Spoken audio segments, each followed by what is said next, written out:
Conversation 13. Field and knower of the field. Arjuna said, about Prakriti and Purusha, as well as about field and knower of the field, about wisdom and about everything that is necessary to know. I would like to hear from you, O Keshava. Lord Krishna said, this body, O Kaunteya, is called field. The one who knows it is called by sages knower of the field. Know me as the knower of the field in all fields. True knowledge about the field and the knower of the field is what I call wisdom, O Bharata. What is this field, and what is its nature, how it changes, and where it is from? Also, who is he, and what is his power? All this I am going to tell you in brief.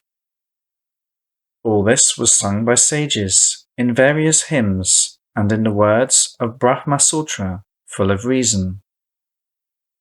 Knowing the great elements, the individual I, the mind, the unmanifest, the 11 indriyas, and the 5 pastures of the indriyas, humility, honesty, kindness, all forgiveness, simplicity, serving the teacher, purity, steadfastness, self-control, dispassion towards earthly objects, absence of egoism, understanding the essence of suffering and the evil of new births, of old age, and of sickness, absence of worldly attachments, freedom from enslavement by children, wife, and home, being ever in the state of peace, among desired or undesired events, steadfast and pure love for me, wholehearted intent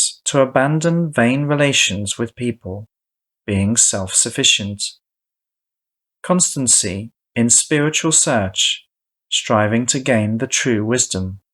All this is acknowledged as true. Everything else is ignorance. I will reveal to you what has to be known, and, having been known, brings one to immortality. This is Supreme Brahman, who has no origin and is beyond the limits of existence and non-existence of beings. His hands, feet, eyes, heads, mouths are everywhere, omniscient. He abides in the world, embracing everything.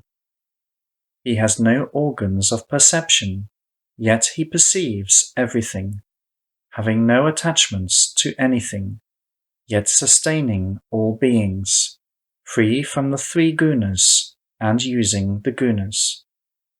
Inside and outside all beings, staying in calm, and yet acting, elusive in his subtlety, being always near, and yet at the unspeakable distance, such is imperishable he. Not divided among beings, and yet existing separately in everyone, he is cognized as the helper of all.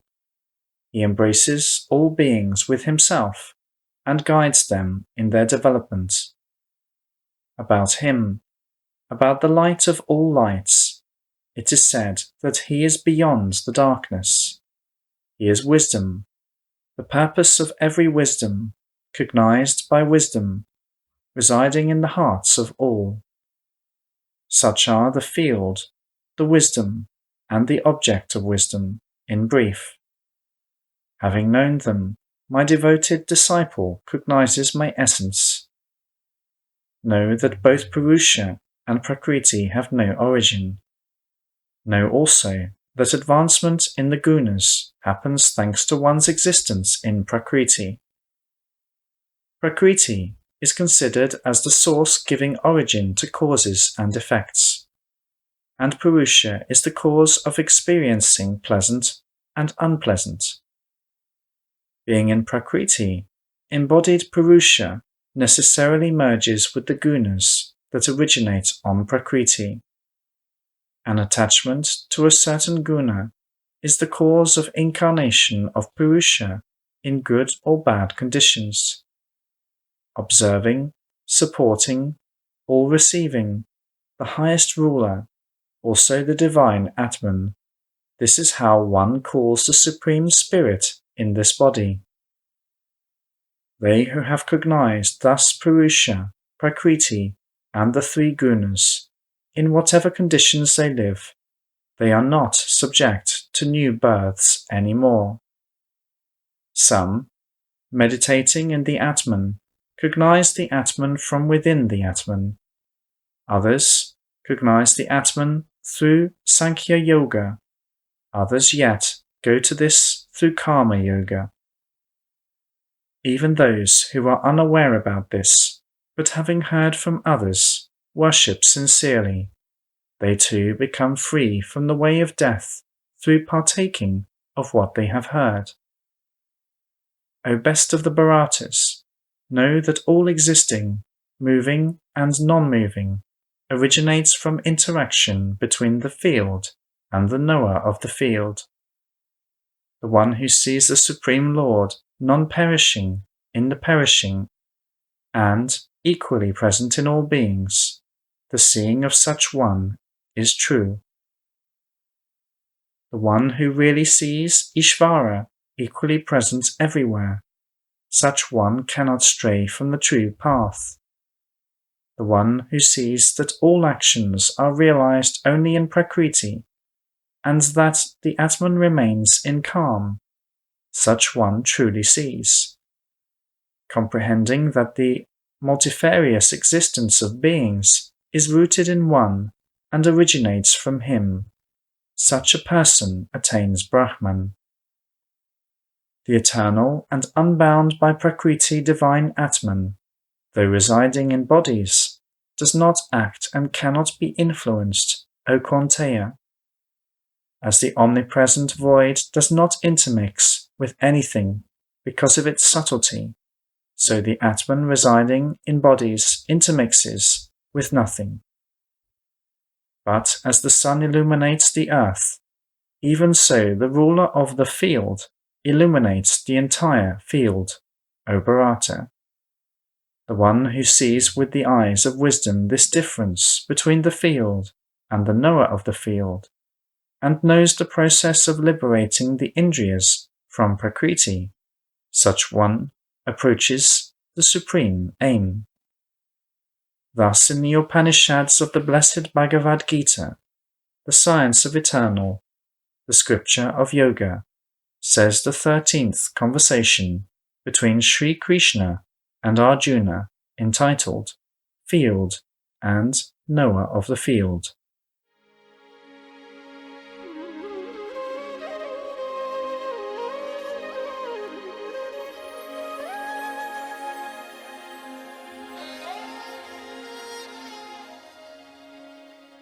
Lord Krishna said, "Now I'm going to impart to you that highest knowledge, after gaining which all sages attains the highest perfection.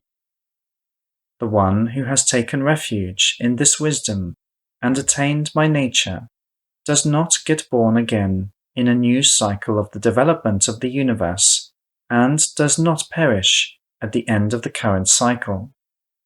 For me, the womb is great Brahman. Into him I introduce the semen, and this results in birth of all beings, O Bharata. In whatever womb mortals are born, O Kaunteya, Brahman is their supreme womb, and I am the father who procreates them.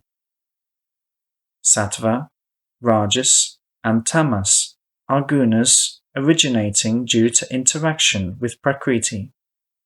They firmly bind to the body the immortal indweller of it, O mighty armed. Of these gunas, Sattva, thanks to its unstained purity, light and healthy, attaches by the attraction to happiness and by the bonds of relationships with people alike to oneself, and by the bonds of knowledge about unimportant things in life, O sinless one. Know that Rajas, a field of passions, is the source of the attachment to the earthly life and the thirst for it. This binds, O Konteya, the indweller of the body by the attraction to action. Tamas, born of ignorance, deludes the indwellers of bodies, binding them by negligence, carelessness, and laziness, O sinless one. Sattva attaches to bliss. Rajas attaches to actions. Tamas, verily, destroys wisdom and attaches to carelessness. Sometimes the Sattva Guna overcomes Rajas and Tamas. When Rajas prevails, then Sattva and Tamas are defeated. Sometimes Tamas dominates, defeating Rajas and Sattva. When the light of wisdom shines from every pore of the body, then one can know that in this person Sattva grows. Greed, anxiety, urge to act, restlessness, worldly desires, all these qualities arise from the growth of Rajas. Dullness, laziness, carelessness, and delusion, all these are born when Tamas grows. The one in whom Sattva prevails at the time of death enters the pure worlds of men of higher knowledge. The one in whom Rajas prevails will be born then among those attached to action in the world of matter. The one who dies in the state of Tamas will be born again among the ignorant. The fruit of righteous action is harmonious and pure. Verily, the fruit of passion is suffering. The fruit of ignorance is wandering in darkness. Sattva gives birth to wisdom, Rajas to greed. Carelessness and insanity originate from Tamas. Those living in Sattva progress spiritually. Rajasic ones remain on the middle level. Tamasic ones, possessing the worst qualities, degrade. When one sees the three gunas as the only reason of activity and cognizes the transcendent to the gunas, then such one comes into my essence. When the soul dwelling in the body becomes free from the three gunas related to the world of matter, then it becomes free from births, deaths, old age, suffering, and partakes of immortality. Arjuna said, "How can one recognize those who have become free from the gunas, O Lord? What is their behavior, and how does one become free from the three gunas?" Lord Krishna said, "O Pandava, the one who is not afraid of joy, activity, and errors, and yet does not long for them when they pass away, who is not shaken by manifestations of the gunas, and saying, 'Gunas act,' stays aloof, uninvolved, steady in situations of happiness and sorrow, self-confident, to whom a clod, a stone, and gold are equal, immutable amidst the pleasant and unpleasant, amidst praise and blame. Same in honor and dishonor, equal towards a friend and a foe, striving not for prosperity in the material world. Such one is free from the three gunas. The one who serves me with steadfast love, having freed oneself from the three gunas, such one deserves to become Brahman. And Brahman, imperishable and immortal, is based on me. I am the basis of the eternal Dharma and the abode of the ultimate happiness. Thus, in the Upanishads of the blessed Bhagavad Gita, the science of eternal, the scripture of yoga, says the 14th conversation between Sri Krishna and Arjuna, entitled Liberation from the Three Gunas.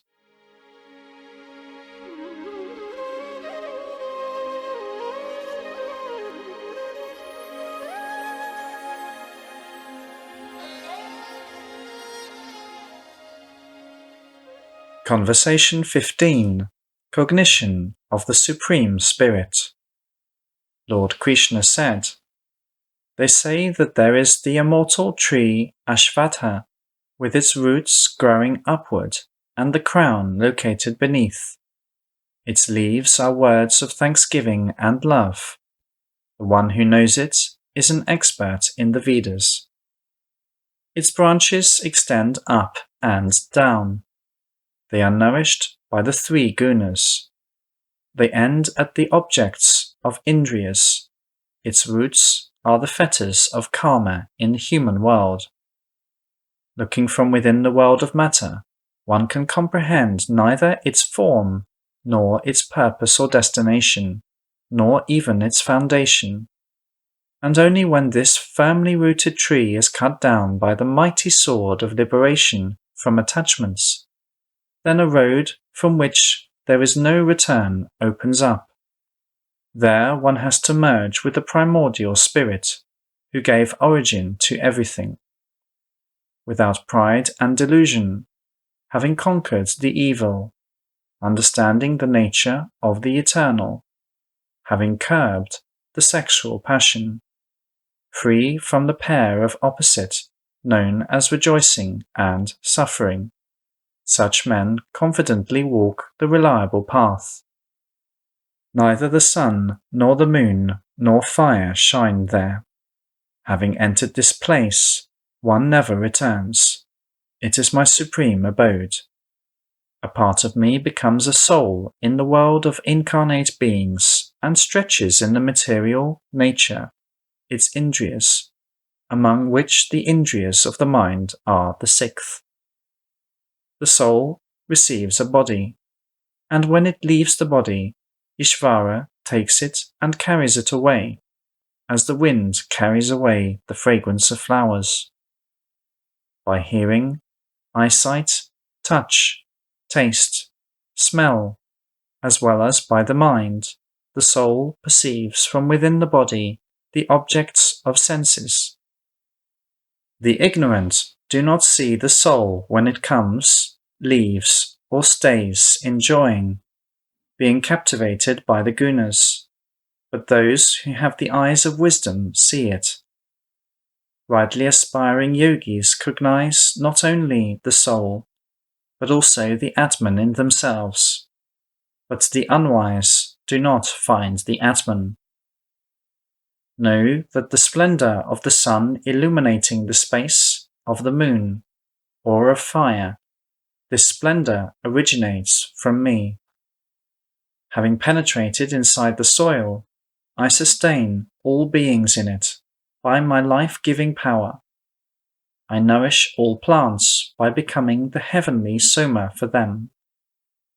As the fire of life, I reside in the bodies of animals, and mingling with the incoming and outgoing energies, I transform in their bodies the 4 kinds of food. I reside in the hearts of all. From me originates knowledge, remembering, and forgetting. I am that which has to be known in the Vedas. I am, verily, the possessor of the all-encompassing knowledge.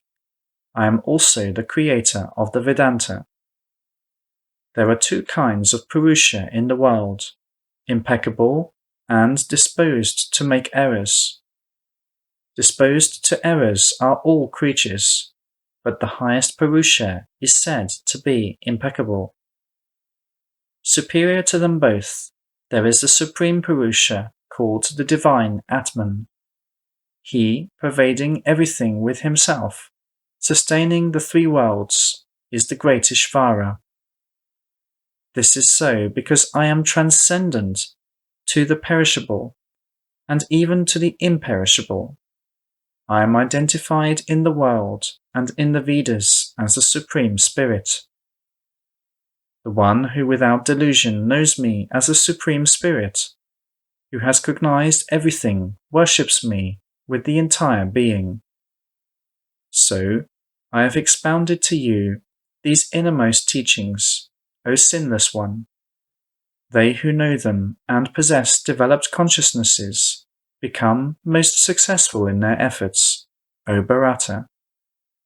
Thus, in the Upanishads of the blessed Bhagavad Gita, the science of eternal, the scripture of yoga, says the 15th conversation between Sri Krishna and Arjuna, entitled Cognition of the Supreme Spirit.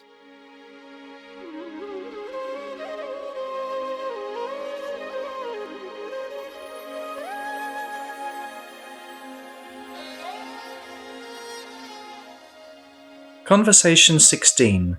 Discrimination of the Divine and Demonic. Fearlessness, purity of life, diligence in the yoga of wisdom, generosity, self-possession, sacrificial deeds, studying the holy scriptures, spiritual efforts, simplicity, non-harming, honesty, non-irascibility, detachment, peacefulness, ingenuousness, compassion for living beings, absence of greed, gentleness, modesty, absence of fickleness, courage, all forgiveness, vigor, frankness, absence of envy and pride. The one of divine nature possesses these qualities. Dishonesty, haughtiness, pride, irascibility, also coarseness and ignorance are the features of the one of demonic qualities. Divine qualities bring one to the liberation, demonic ones to slavery. Do not grieve. You were born for divine lot, O Pandava. Beings in this world manifest themselves in two ways, as divine and as demonic. The divine has been already expounded to you.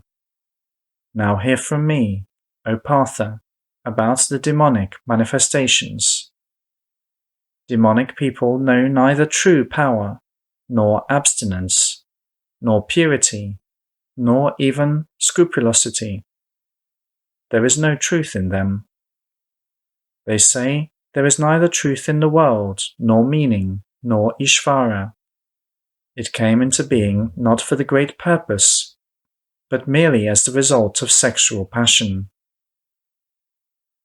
People of such views, abnegating the Atman of the undeveloped consciousness, become evildoers and destroyers of the perishable world. Yielding to insatiable worldly desires that lead one to destruction, haughty and arrogant, attached to the transient, confident that there is nothing more to it than that. Indulging in unending, baneful reasoning, aiming only at satisfaction of their cravings, they think there is only this. Bound by hundreds of fetters of anticipation, yielding to lust and anger, they accumulate wealth by unjust means for the sake of sensual enjoyments. Today I achieved this, and that purpose I will achieve tomorrow. This wealth is already mine, and that will be mine in the future. I have killed this foe, and will kill others. I am the Lord. I am enjoying. I have attained perfection, power, happiness. I am wealthy and noble. Who can compare to me? I will make offerings, will give alms, will enjoy.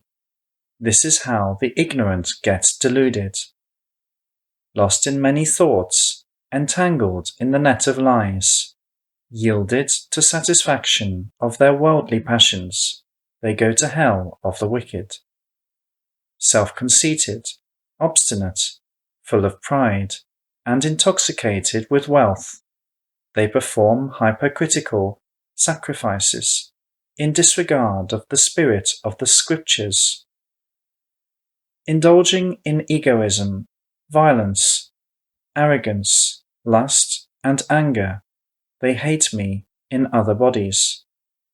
I always cast such haters, full of evil and cruelty, into adverse, demonic conditions in their next births. Appearing in these demonic conditions, enshrouded by ignorance life after life, aspiring not to me, they go to the very bottom of hell. Threefold are the gates to hell where man perishes: lust, anger, and greed. Therefore, one has to renounce these three. The one who has freed oneself from these three gates of the darkness makes one's own good, O Konteya, and attains the supreme aim. But those abnegating the holy scriptures and yielding to their whims attain neither perfection nor happiness, nor the supreme aim. Therefore, let the holy scriptures be for you the instructions of what to do and what not to do. Having come to know the precepts of the holy scriptures, you have to bring your actions in this world in accordance with them. Thus, in the Upanishads of the blessed Bhagavad Gita, the science of eternal, the scripture of yoga, says the 16th conversation between Sri Krishna and Arjuna, entitled Discrimination of the Divine and Demonic.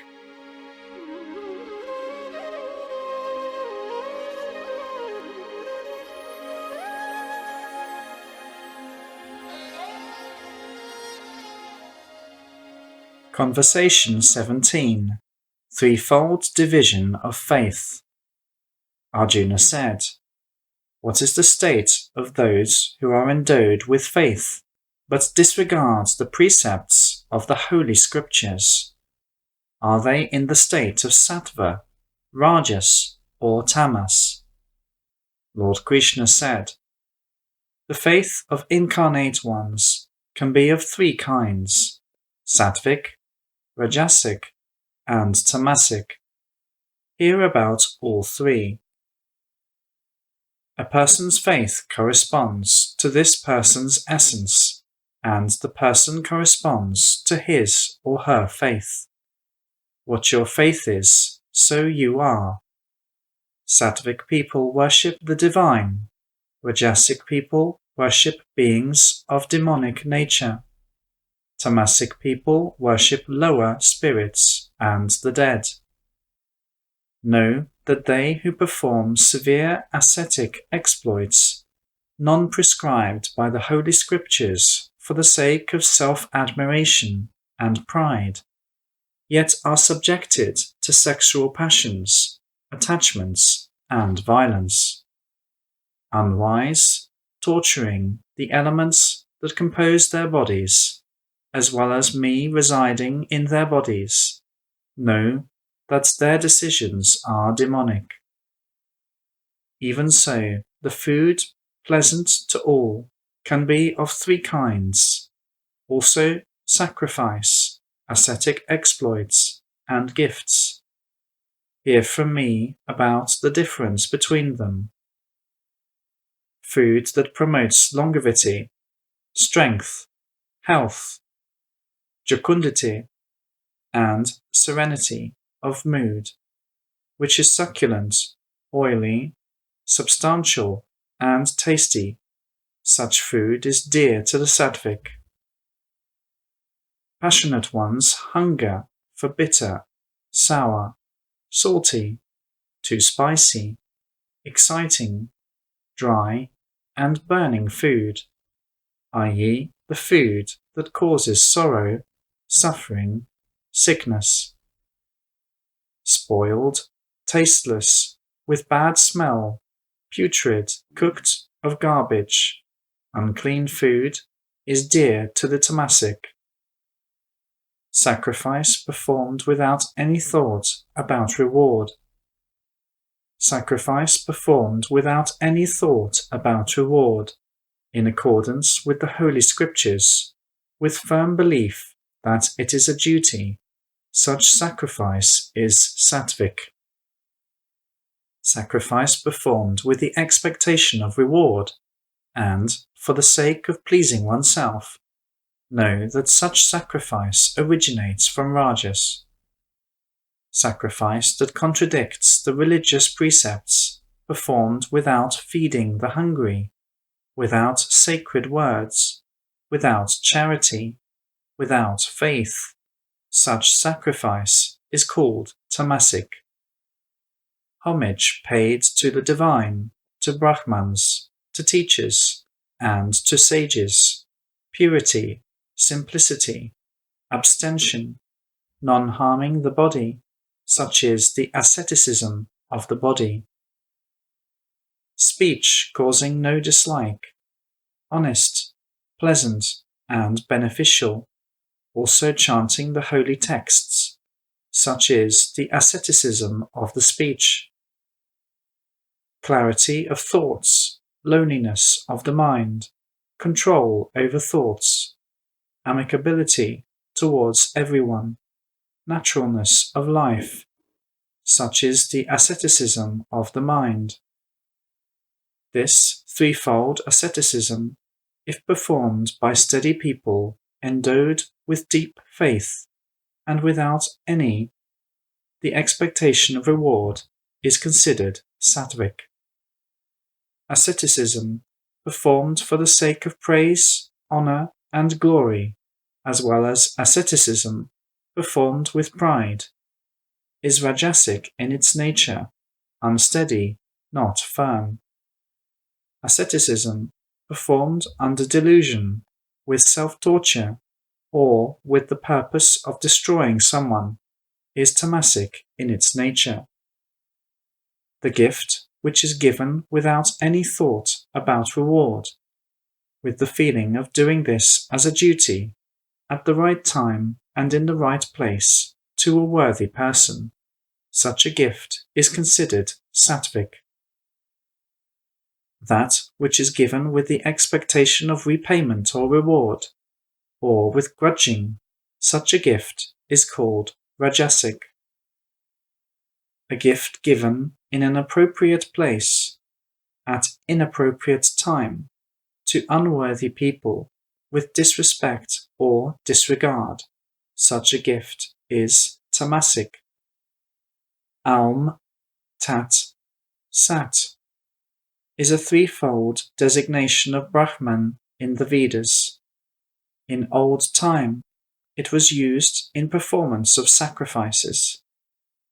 Therefore, knowers of Brahman begin sacrificial acts and acts of self-restraint with the word alm, as it is prescribed by the Holy Scriptures.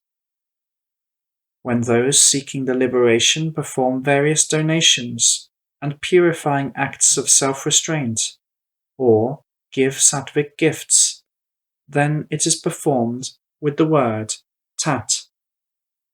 The word sat is used for designating the true reality and good, as well as righteous acts, O Partha.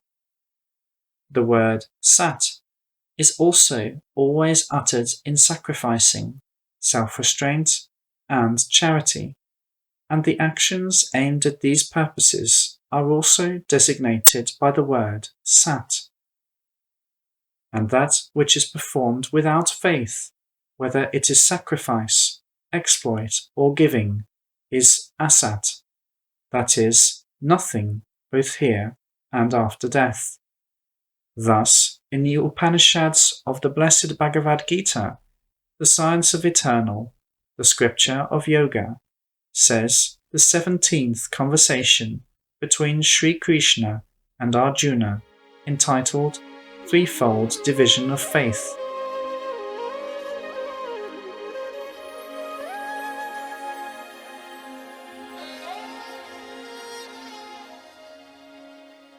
Conversation 18. Liberation through Renunciation. Arjuna said, I want to know, O powerful one, about the essence of the renunciatory way of life and about renunciation.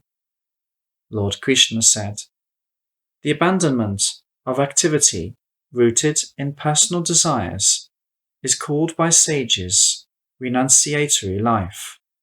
One's activity aimed not at the personal profit is called renunciation. Action must be abandoned as evil, say some religious thinkers. Sacrificial acts, charity, and acts of self-restraint must not be abandoned, say others. Hear my judgments about renunciation, O Bharata. Renunciation can be of three kinds, O tiger among men. Sacrificial acts, charity, and acts of self-restraint must not be abandoned, but be performed. They purify the reasonable one. Yet, these actions must be performed without any attachment to the activity itself, without any expectation of reward, O Partha. Verily, one should not renounce the prescribed actions. Such renunciation, originating from delusion, is considered tamasic.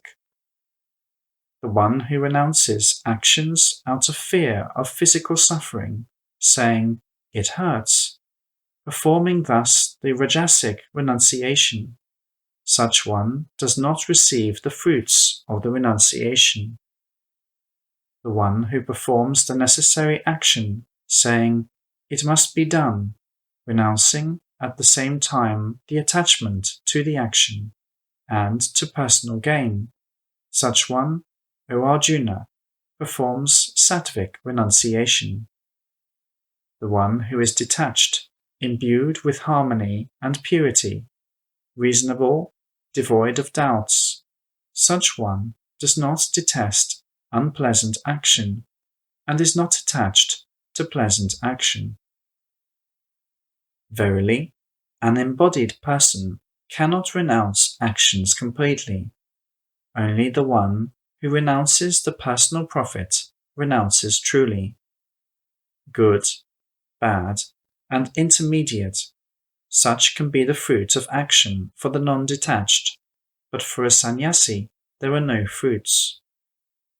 Learn from me, O mighty armed, the 5 causes that give the origin to any action, as they are described in Sankhya.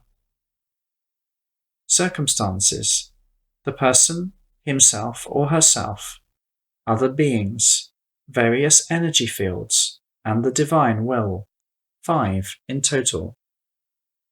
Whatever action one performs by the body, word, or thought, be it righteous or unrighteous, the causes of the action are these 5.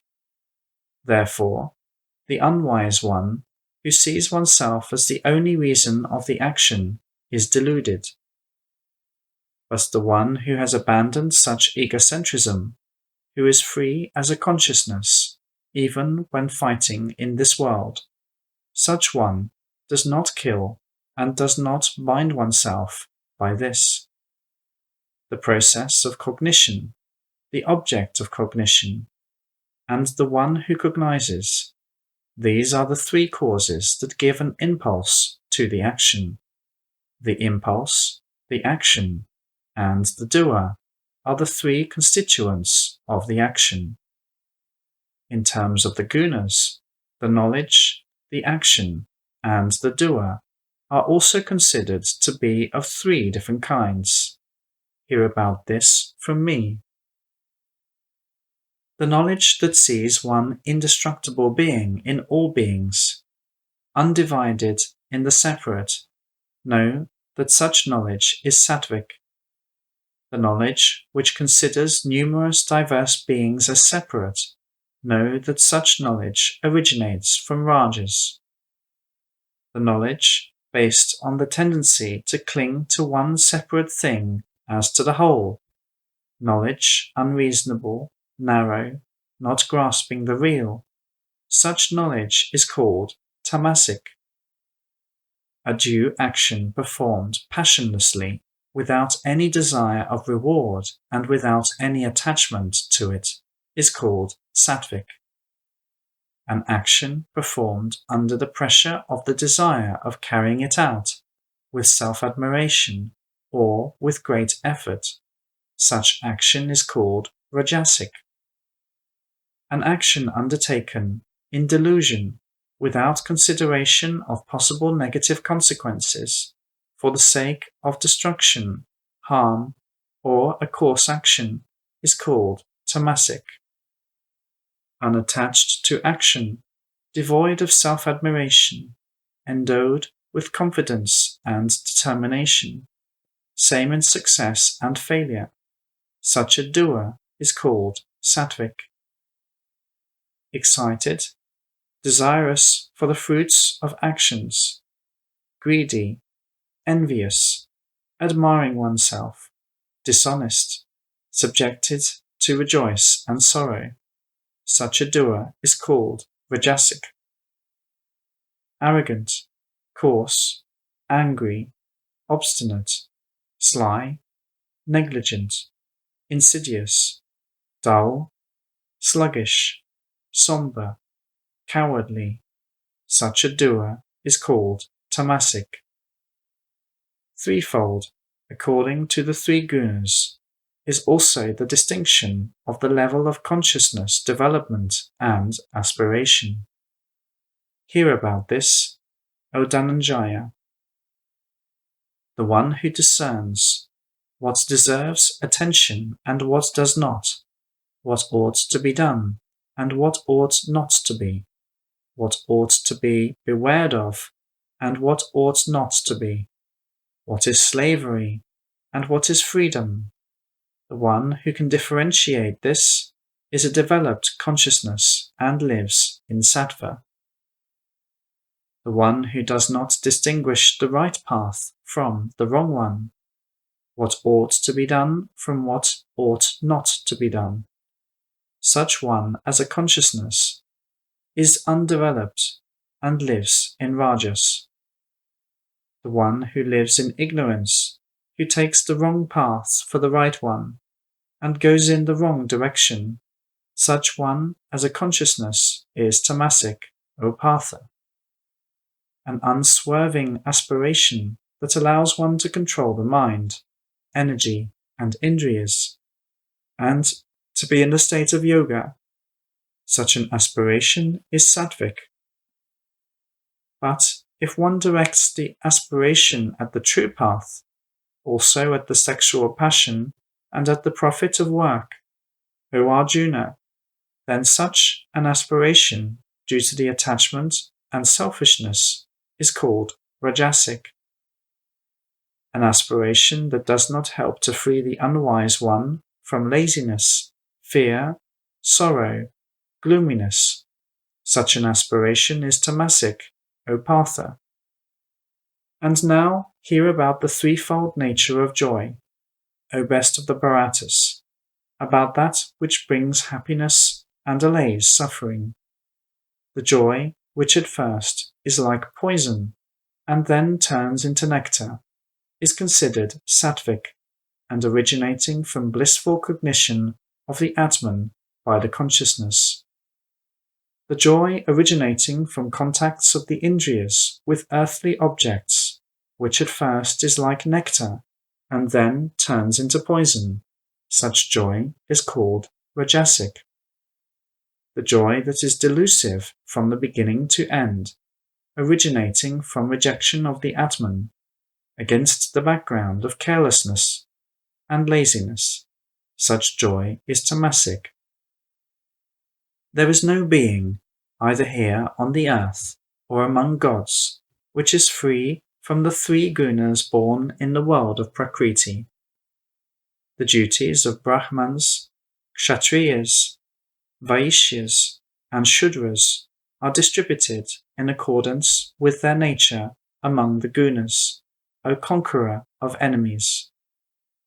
Clarity, self-control, self-restraint, honesty, all forgiveness, simplicity, wisdom, use of one's own knowledge for the good of others, knowledge about the divine, such is the duty of a Brahman born by his or her own nature.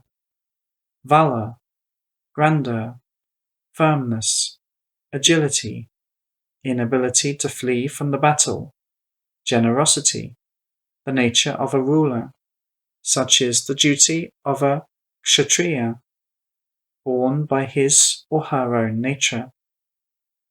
Tillage, cattle rearing, trade are the duties of a Vaishya, born by his or her own nature. Everything related with the service is the duty of a Shudra, born by his or her own nature. One goes to perfection by performing one's own duty with diligence. Here, how one can come to perfection by diligently performing the duty. By performing the duty and worshipping through this the one by whose will all beings come into existence and who pervades everything, man attains perfection. It is better to perform one's own duties, even if they are insignificant, than the duties of others, even if they are grand. By performing duties that follow from one's nature, one does not commit sin. The preordained destiny, even if it contains that which is unpleasant, must not be abandoned. Verily, all risky undertakings are wrapped in errors, as fire is wrapped in smoke, O Kaunteya. The one who, as a consciousness, is free and omnipresent, who has cognized the Atman, who has no worldly desires, such one attains, through the path of renunciation, the highest perfection and the freedom from the fetters of destiny. How the one who has attained perfection comes to Brahman, to the highest state of wisdom, hear from me, in brief, O Kaunteya.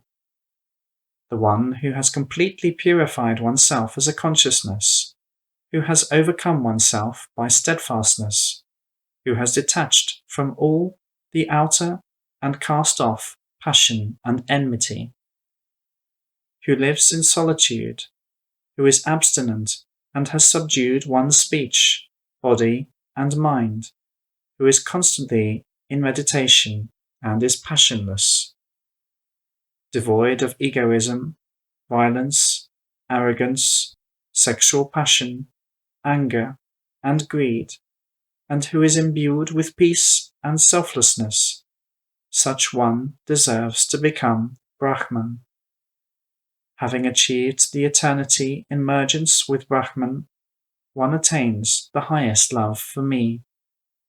By love, such one cognizes me in my essence, who I am and what I am in reality.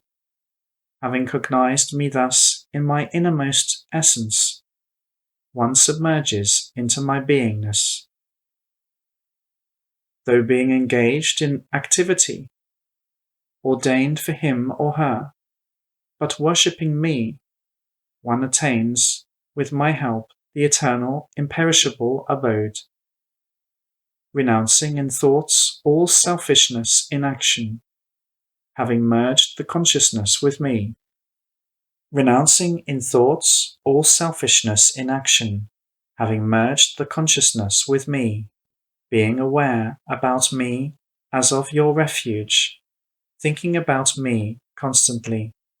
Thinking about me, you will overcome all obstacles with my help. But if out of pride you decide not to live like this, then you will lose everything.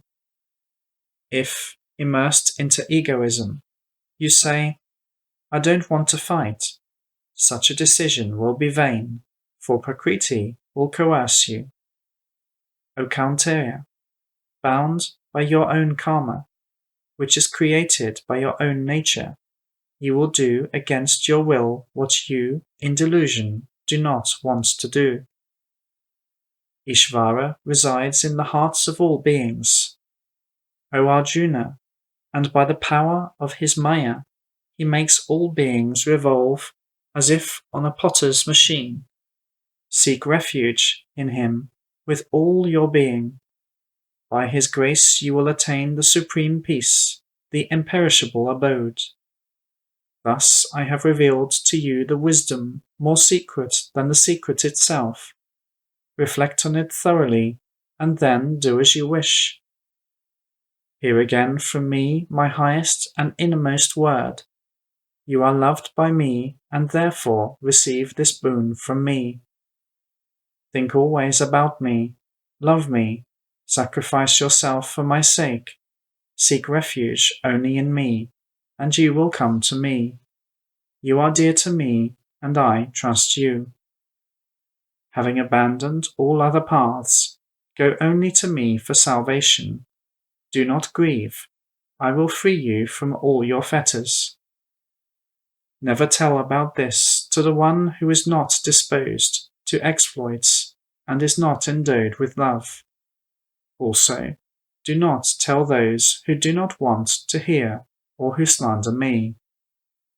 But the one who reveals this highest truth to those loving me, realizing thus devotional love for me, such one will undoubtedly come to me. And there will be no one among men performing more valuable service than such one does, and there will be no one on the earth dearer to me. The one who will study this holy conversation of ours will learn to worship me by the sacrifice of wisdom, such is my thought. The one endowed with faith who will just listen to this conversation with homage will be ridding oneself of evil and will attain the pure worlds of the virtuous. Have you listened to all this with undistracted attention? Has your delusion, born of ignorance, been destroyed, O Partha? Arjuna said, My delusion is dispelled. By your grace I have gained this knowledge. I am firm. My doubts have gone away. I will do as you said. Sanjaya said, Thrilled, I was hearing this wonderful conversation between Vasudeva and generous Partha. By the grace of Vyasa, I heard about this secret and highest yoga from the Lord of Yoga, Ishvara himself, speaking before my eyes. O Raja, recalling this holy dialogue of Keshava and Arjuna, I am thrilled again and again. Recalling this most wonderful form of Krishna, I rejoice again and again.